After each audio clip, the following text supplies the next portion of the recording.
Mari kita berdoa.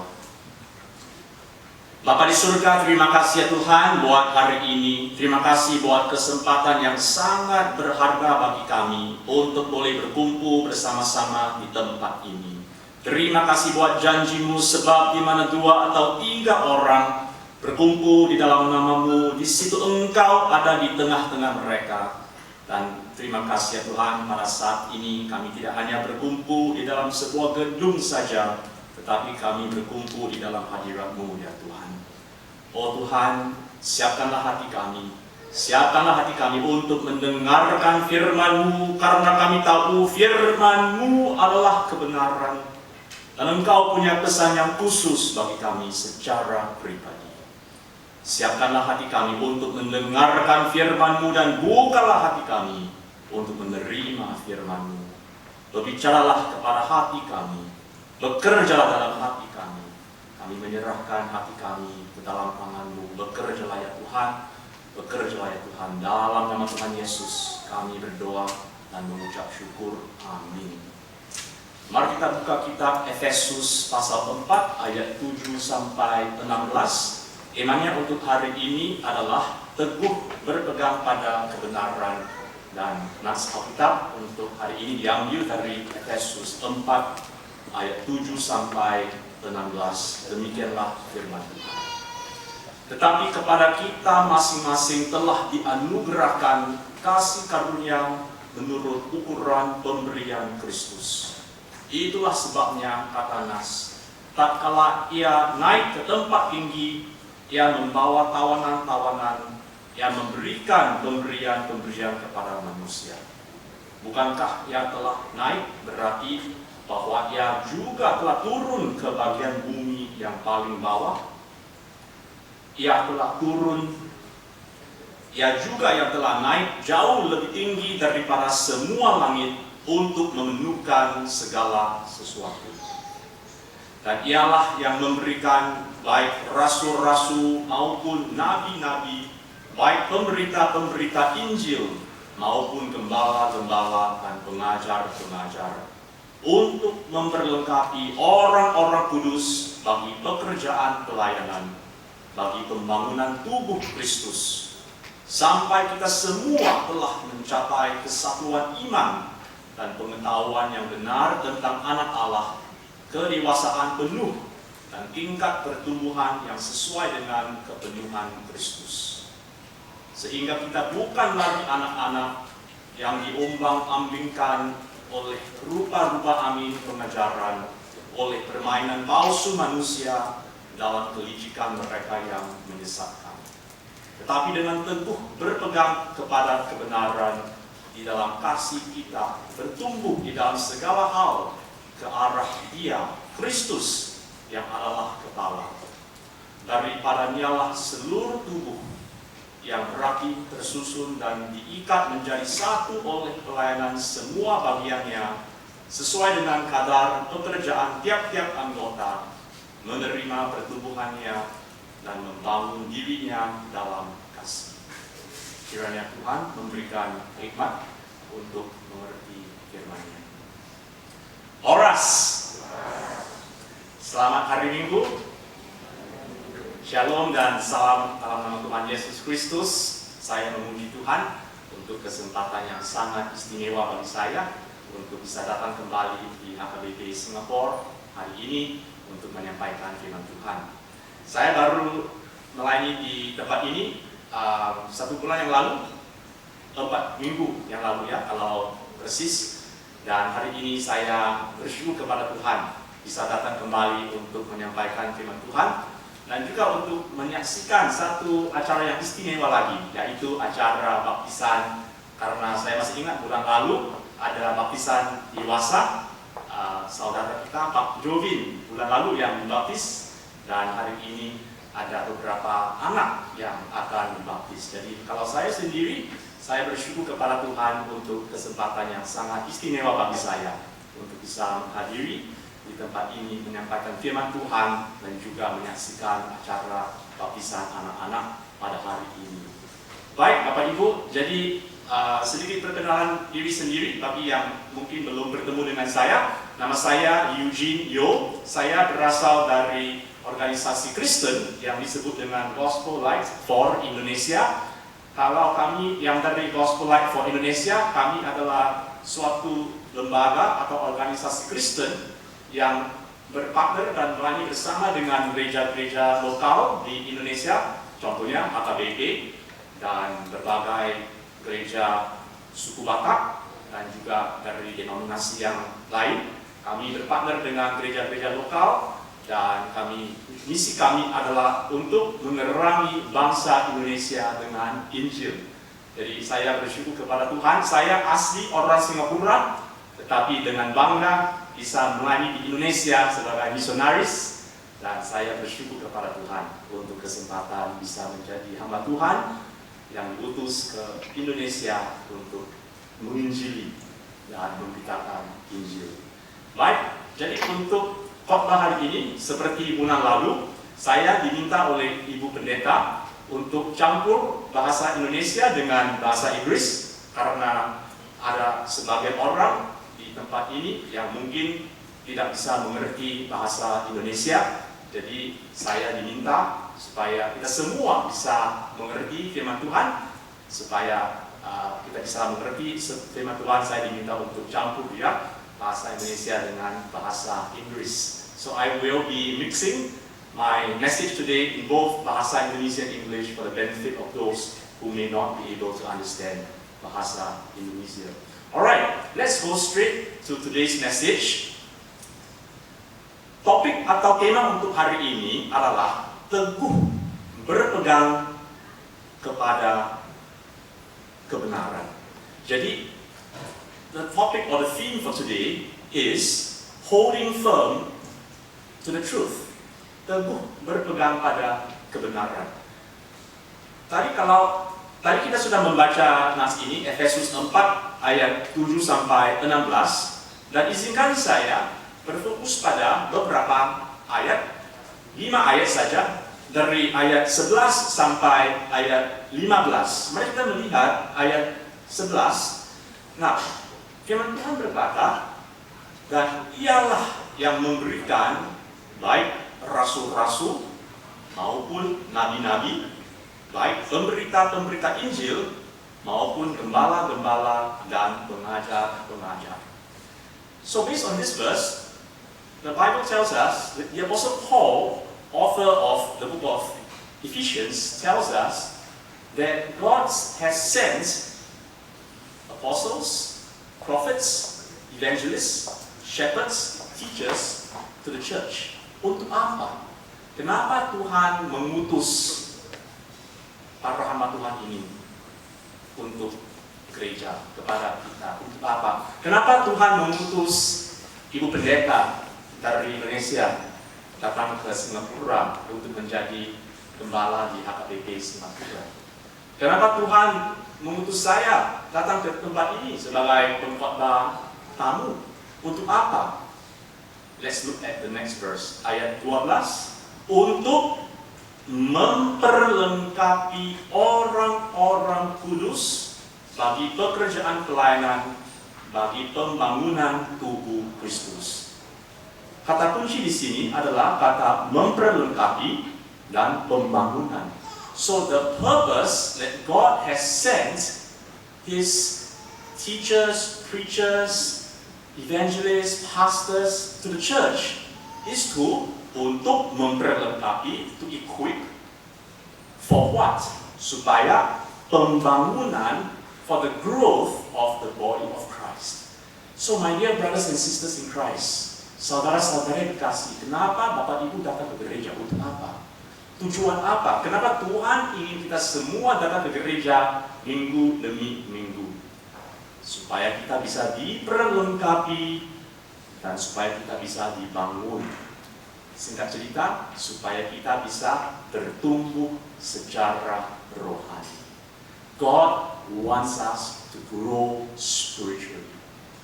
Can you imagine a baby remaining a baby for his whole life? It's just impossible to imagine a baby remaining a baby for his whole life, right?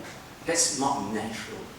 Sama halnya, Tuhan ingin kita semua bertumbuh.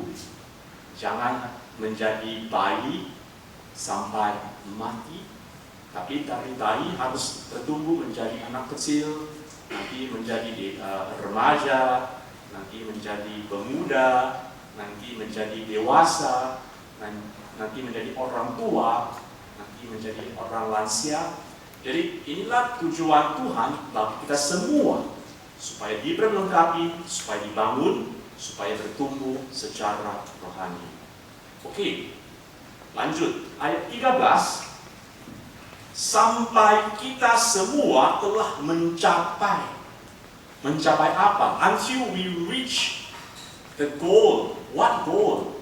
Nah, kita melihat beberapa kata kunci di sini yang berwarna merah. Next, please. Yes. Sampai kita semua telah mencapai kesatuan iman, pengetahuan yang benar tentang anak Allah, kedewasaan penuh, dan pertumbuhan. Jadi semua kata-kata ini yang berwarna merah, inilah tujuan Tuhan bagi setiap orang percaya, supaya kita mencapai, so that we can reach, so that we can achieve, supaya kita mencapai apa? Kesatuan iman, supaya kita mencapai pengetahuan yang benar tentang anak Allah, and we have the proper and correct truth of God, supaya kita mencapai kedewasaan penuh, and we become mature spiritually, dan supaya kita mencapai pertumbuhan, supaya kita bertumbuh secara rohani. Nah, ayat 14 inilah fokusnya. Kita sudah mencapai puncak di nas Alkitab ini. Di ayat 14, Rasul Paulus berkata, sehingga kita bukan lagi apa? Anak-anak. So God does not want us to remain children forever. God wants us to grow up. Not just physically, bukan hanya secara jasmani, tetapi secara rohani. Bukan lagi anak-anak yang diombang-ambingkan oleh rupa-rupa angin pengajaran, oleh permainan palsu manusia. Masalahnya dalam gereja atau masalahnya dalam kekristenan pada zaman sekarang adalah ada banyak orang percaya iman mereka masih seperti bayi. Apa yang mereka ketahui tentang firman Tuhan sangat sedikit aja. Dan meskipun sudah lama di gereja, bisa jadi duduk di gereja di sini 10 tahun, 20 tahun, tetapi masih seperti anak-anak yang diombang-ambingkan oleh rupa-rupa angin pengajaran, oleh permainan palsu manusia. Bapak Ibu saudara-saudara yang dikasihi, apakah ini gambaran tentang kita? Kalau hari ini Bapak Ibu masuk ke YouTube dan mendengar khotbah, if you go to the internet and you listen to a message, a random message from a random preacher, will you know that it's the truth? Will you think it's the truth? Or could you possibly be deceived without even realizing it? So today, that is why God wants us to hold firm to the truth. Ayat 15, teguh berpegang kepada kebenaran. God wants us to hold firm to the truth. But before we can hold firm to the truth, we must know the truth. Because like the previous verse, seperti ayat sebelumnya, kalau kita tidak mengetahui kebenaran, kita akan menjadi seperti anak-anak yang tidak stabil, yang diombang-ambingkan oleh rupa-rupa angin pengajaran, oleh permainan palsu manusia. Jadi, untuk sisa khotbah saya pada hari ini, saya mau menyampaikan tiga kebenaran firman Tuhan yang harus kita ketahui dan yang harus kita berpegang dengan teguh. Karena temanya adalah teguh berpegang kepada kebenaran. So I would like to share with you today 3 truths that you must know and you must hold firm to, so that you are not shaken. So that if anyone were to challenge you with some alternative doctrine, you will immediately be able to see through it and know, is it the truth of God's word or is it some false doctrine? Jadi, kebenaran yang pertama, Yang mau saya sampaikan adalah kebenaran tentang kekristenan yang sejati. I think we can't get as basic as this. Ini sudah paling dasar. Kita harus tahu apa itu kekristenan yang sejati. Kalau saya tanya sama Bapak Ibu, apa itu kekristenan yang sejati? Apakah Bapak Ibu bisa menjawab dalam satu kalimat? Izinkan saya untuk membantu Bapak Ibu. Kita harus teguh berpegang pada peraturan. Yang pertama, kita harus teguh berpegang pada kebenaran tentang kekristenan yang sejati. Saya mau tanya, pertama-tama, I want to begin with this question. Alright? Apa kekristenan itu bagi saudara? Before we can even answer the question, what is true Christianity? I want to ask you this question. What is Christianity to you? Ini pertanyaan pribadi. Kata kunci bagi saudara. Bagi saudara. Oke, sebagai contoh ya. Let me give you a few examples. Bagi sebagian orang, kekristenan itu adalah agama. To some people, Christianity is just a religion. Bagi orang lain, kekristenan itu adalah peraturan, rules. Coba tanya sama anak kecil, what is Christianity to a child? More likely than not, Christianity to a child is rules, and rules. Apalagi, bagi sebagian orang, kekristenan itu adalah tentang ritual, rituals, routines, rutinitas. Tapi apakah tiga hal ini, agama, peraturan, ritual, apakah ini kekristenan yang sejati meskipun kekristenan bisa dianggap sebagai satu agama, meskipun di dalam kekristenan adalah peraturan, meskipun di dalam kekristenan ada ritual, tapi kata yang paling cocok, kata yang terbaik menurut pendapat pribadi saya, supaya menggambarkan apa itu kekristenan yang sejati adalah kata ini, hubungan, relationship. That's what true Christianity is. Kekristenan yang sejati bukanlah agama mati yang penuh dengan peraturan dan ritual. True Christianity is not a dead religion of rules and rituals. Mark that down. Tetapi kekristenan yang sejati adalah suatu hubungan, kata hubungan yang mengubahkan hidup dengan Yesus Kristus. True Christianity is not a dead religion. It's not a dead religion of rules and rituals. But true Christianity is a life-changing relationship. Kekristenan yang sejati adalah suatu hubungan, dan hubungan ini adalah hubungan yang mengubahkan hidup dengan Yesus Kristus. Biar saya menjelaskan. Mari kita melihat di Yehezkiel 36 ayat 26 sampai 28. Firman Tuhan berkata dengan sangat jelas, kamu akan kuberikan hati yang baru dan roh yang baru di dalam hatimu, dan aku akan menjauhkan dari tubuhmu hati yang keras, dan kuberikan kepadamu hati yang taat. Di dalam ayat ini ada dua jenis hati. Di kalimat pertama ini hati yang baru, dan di kalimat di bawah ini hati yang keras. What is hati yang baru dan apa itu hati yang keras? Kita mulai dengan hati yang keras. Hati yang keras dalam bahasa Inggris, in the English translation, it is translated as heart of stone. I like it in English. It's more descriptive. Alright, what it means in English, heart of stone, is a picture of our condition when we were born. We're like a stone. Our hearts were like a stone. Meaning, we were alive physically, but we were dead spiritually. Sejak lahir, kita hidup secara jasmani, tetapi mati secara rohani. Dan hati yang keras adalah hati yang kita miliki sejak lahir. Dan ini berarti atau adalah gambaran tentang hati yang asli yang kita miliki, atau hati yang lama sebelum diselamatkan, sebelum dilahirkan kembali. When we receive Jesus as our Savior, He gives us a new heart. That my friend, is what Christianity is all about. Firman Tuhan berkata, kamu akan kuberikan hati yang baru. Bukan kamu akan kuberikan rumah yang baru. Bukan kamu akan kuberikan mobil yang baru. No. God did not say, I will give you a new house, a new car, a new job, a new this, new that. No. God said, I will give you a new heart. And that's what Christianity is all about. It's about a change of heart. Kekristenan yang sejati adalah tentang perubahan hati. Bapak, Ibu, saudara-saudara yang dikasihi, kita harus teguh berpegang kepada kebenaran ini. Apa itu kekristenan yang sejati?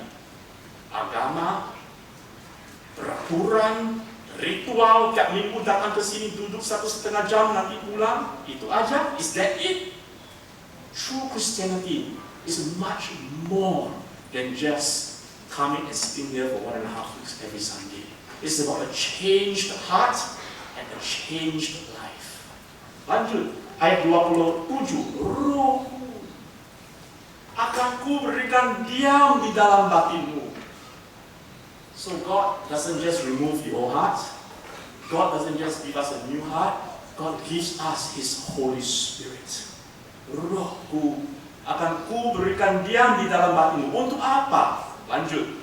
Aku akan membuat kamu hidup menurut segala ketetapanku dan tetap berpegang pada peraturan-peraturanku dan melakukannya. So God gives us His Holy Spirit. Look at these 4 words. Kata kunci ada 4 kata di sini. Aku akan membuat kamu. Kenapa Tuhan mau memberikan kita Roh Kudus? Kenapa Tuhan mau masuk ke dalam hati kita? Supaya membuat kita, supaya memampukan kita hidup menurut segala ketetapannya dan tetap berpegang pada peraturan-peraturannya dan melakukannya. So this is what Christianity is all about, my friends. It's about a living relationship with God in your heart. So for the believer of Jesus Christ, bagi orang percaya, Tuhan itu bukan di luar, bukan di luar lagi. Tuhan itu di dalam hati kita, yang menjauhkan hati yang lama, yang memberikan hati yang baru. Dia sendiri masuk ke dalam hati yang baru ini. Dan lanjut ayat 28. Kamu akan menjadi umatku. Kata umat bisa diterjemahkan sebagai kata anak. Next please. Dan aku akan menjadi Allahmu. Allah ini bisa diterjemahkan sebagai Bapa. Jadi next, ini berbicara tentang suatu hubungan. Kita adalah anak Allah dan Tuhan adalah Bapa. Jadi, my dear friends, this is true Christianity. Mari kita melihat gambar ini. Hati yang warna berhitam ini menggambarkan hati yang keras, hati yang lama, hati yang asli yang kita miliki sejak lahir. Tetapi seperti apa yang dijelaskan dalam Alkitab ini, ketika kita percaya kepada Yesus sebagai juru selamat pribadi, apa yang akan terjadi? Tuhan akan menjauhkan hati yang lama ini dan Dia akan memberikan hati yang baru. So, from a heart of stone, we will get a new heart. And hati yang baru ini, this new heart is not empty. Kita bisa melihat salib di dalam bentuk hati ini menggambarkan Yesus di dalam hati. Jadi, teguh berpegang kepada kebenaran. Teguh berpegang kepada kebenaran tentang kekristenan yang sejati. What is true Christianity? Kekristenan yang sejati. Mari kita mengatakan bersama-sama. 1, 2, 3. Kekristenan yang sejati bukanlah agama mati yang penuh dengan peraturan dan ritual. Terus, tetapi 1, 2, 3. Kekristenan yang sejati adalah hubungan yang merupakan hidup dengan Yesus Kristus. Jadi, jika kita mau teguh berpegang kepada kebenaran, yang pertama, kita harus teguh berpegang pada kebenaran tentang kekristenan yang sejati. Yang kedua, teguh berpegang kepada kebenaran, saya mau menyampaikan Kita harus teguh berpegang pada kebenaran tentang Injil yang murni.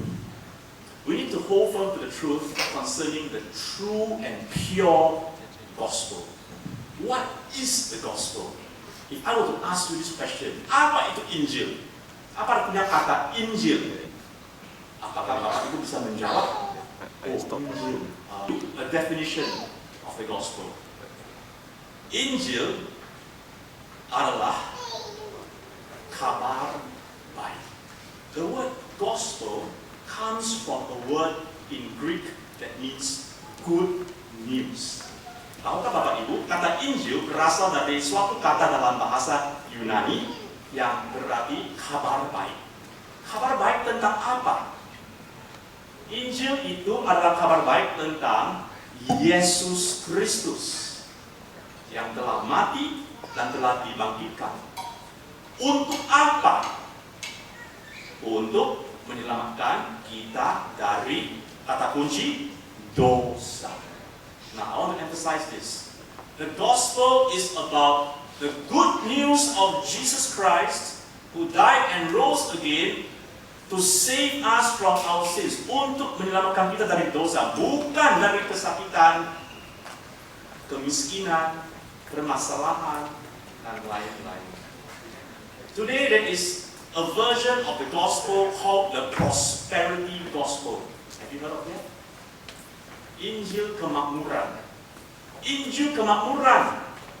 Mereka menyampaikan kalau kita percaya kepada Yesus, kita akan menjadi orang kaya, kaya raya. Itulah Injil kemakmuran. But that's not the gospel of the Bible. Itu bukan Injil yang murni, yang berasal dari firman Tuhan. Karena firman Tuhan berkata, Yesus datang bukan untuk menyelamatkan kita dari kesakitan, kemiskinan, atau permasalahan. Yesus datang khususnya untuk mencari dan menyelamatkan yang hilang, untuk menyelamatkan kita dari dosa. Lanjut, supaya mendamaikan orang berdosa dengan Allah yang kudus. My dear friends, don't be deceived by the prosperity gospel that tells you that Christianity is all about prosperity. On the other hand, don't be deceived by the poverty gospel that tells you Christianity is all about poverty. Cannot do this, cannot do that, you become very poor. No. Let us know and learn the pure gospel. Mari kita belajar dan teguh berpegang kepada Injil yang murni. Dan apa itu Injil yang murni? Inilah Injil yang murni. Mari kita mengatakan bersama-sama. 1, 2, 3. Injil itu adalah kabar baik tentang Yesus Kristus yang telah mati dan telah dibangkitkan untuk menyelamatkan kita dari dosa, bukan dari kesakitan, kemiskinan, permasalahan, dan lain-lain, supaya mendamaikan orang berdosa dengan Allah yang kudus. Baik, kita lanjut. So far we have seen, we have learned, teguh berpegang kepada kebenaran tentang kekristenan yang sejati. Itu yang pertama tadi. Yang kedua, kita sudah belajar teguh berpegang kepada kebenaran tentang Injil yang murni. Dan yang ketiga dan yang terakhir, mari kita belajar tentang teguh berpegang pada kebenaran mengenai iman yang benar, yang menyelamatkan. Let us hold firm to the truth regarding true saving faith. Now, if I were to ask you, what is true saving faith? Can you answer that? Kalau saya bertanya, apa itu iman yang benar yang menyelamatkan? Apakah Bapak Ibu bisa menjawab? Firman Tuhan berkata di Galatia 2 ayat 16. Firman Tuhan berkata, kamu tahu bahwa tidak seorang pun yang dibenarkan oleh karena melakukan hukum Taurat, tetapi hanya oleh karena iman dalam Kristus Yesus. Sebab itu kami pun telah percaya kepada Kristus Yesus, supaya kami dibenarkan oleh karena iman dalam Kristus dan bukan oleh karena melakukan hukum Taurat. Sebab tidak ada seorang pun yang dibenarkan oleh karena melakukan hukum Taurat. Jadi sangat jelas. 3 kali dalam satu ayat firman Tuhan berkata, kita diselamatkan atau dibenarkan bukan karena melakukan hukum Taurat, tapi hanya oleh iman. Jadi biasa menjelaskan apa itu iman yang benar yang menyelamatkan. Pertama-tama kita melihat apa yang bukan. Iman yang benar yang menyelamatkan bukanlah yang pertama percaya tentang Tuhan. True saving faith is not just believing about God, because even the devil believes about God. Bahkan iblis percaya tentang Tuhan, tapi iblis tidak percaya kepada Tuhan. Ada bedanya. Percaya tentang Tuhan dengan percaya kepada Tuhan. Jadi, you may come to church, go to Sunday school from the day you were born to the day you die, and believe about God and not have faith in God. Iman yang benar yang menyelamatkan bukanlah percaya tentang Tuhan. Terus, yang kedua, iman yang benar yang menyelamatkan bukanlah percaya kepada kebenaran sendiri, kebenaran diri sendiri. If I were to just believe I'm a good person and I will go to heaven, that is not faith in Jesus. That is faith in myself. Itu bukan iman yang benar. Ini iman yang palsu. Iman yang benar yang menyelamatkan bukanlah percaya kepada kegiatan keagamaan. Next please. Percaya kepada kegiatan keagamaan. Just because you participate in religious activities, that doesn't mean you have faith in God. It's just an activity. It's just a ritual. But God sees the heart. Jadi iman yang benar yang menyelamatkan bukanlah percaya kepada kegiatan keagamaan saja. Alright, terus iman yang benar yang menyelamatkan bukanlah percaya kepada Tuhan untuk kebutuhan jasmani. Seringkali kalau kita ada persekutuan, saya dengar doa syafaat, banyak orang selalu berdoa hanya untuk kebutuhan jasmani. Apakah ini iman yang benar yang menyelamatkan? No. Iman yang benar yang menyelamatkan itulah iman yang spesifik, khususnya tentang keselamatan. Just because you believe that God is good and will provide for you, doesn't mean that you believe in God to save you. Ada bedanya. Seseorang bisa jadi berdoa dan percaya bahwa Tuhan itu baik dan bisa menjawab doanya, bisa memenuhi kebutuhannya. Tapi bukan berarti orang ini percaya kepada Tuhan supaya untuk diselamatkan. Jadi pertanyaannya adalah, what is true saving faith? Apa itu iman yang benar yang menyelamatkan? Singkat cerita, dalam satu kalimat, iman yang benar yang menyelamatkan adalah bergantung kepada Yesus saja untuk menyelamatkan saudara dari dosa-dosa. This is true saving faith. Let's say together. 1, 2, 3. Iman yang benar yang menyelamatkan adalah bergantung kepada Yesus saja untuk menyelamatkan saudara dari dosa-dosa. Seperti pemungut cukai dalam perumpamaan tentang orang Farisi dengan pemungut cukai di Lukas 18. Apa yang dikatakan pemungut cukai? Ya Allah, kasihanilah aku orang berdosa ini. Pemungut cukai dia tidak percaya tentang Tuhan, dia tidak percaya kepada kebenaran diri sendiri, dia tidak percaya kepada kegiatan keagamaannya, dia tidak percaya kepada Tuhan untuk kebutuhan jasmani, dia bergantung kepada Tuhan untuk menyelamatkan dia. Dia berkata, dia memohon, ya Allah, kasihanilah aku orang berdosa ini. Maksudnya, dia mengerti, next please, masih ingat gambar ini? Ada 3 sisi dalam iman yang benar yang menyelamatkan. Orang pemungut cukai yang pertama, dia mengerti, he understood. Yang kedua, dia mengakui, he agreed. Dan yang ketiga, dia bergantung, he depended. Inilah iman yang benar yang menyelamatkan. Jadi iman yang benar yang menyelamatkan, next please, yes, adalah bergantung kepada Yesus saja untuk menyelamatkan kita dari dosa-dosa. I leave with you a spiritual mathematical formula. Inilah rumus matematika rohani. Bergantung kepada Yesus saja bukan berarti bergantung pada Yesus dan sesuatu yang lain. To believe and to depend on Jesus is not depending on Jesus and something else. Tetapi bergantung pada Yesus saja adalah equals bergantung pada Yesus dan tiada yang lain. This is true saving faith. Keselamatan adalah iman tanpa perbuatan.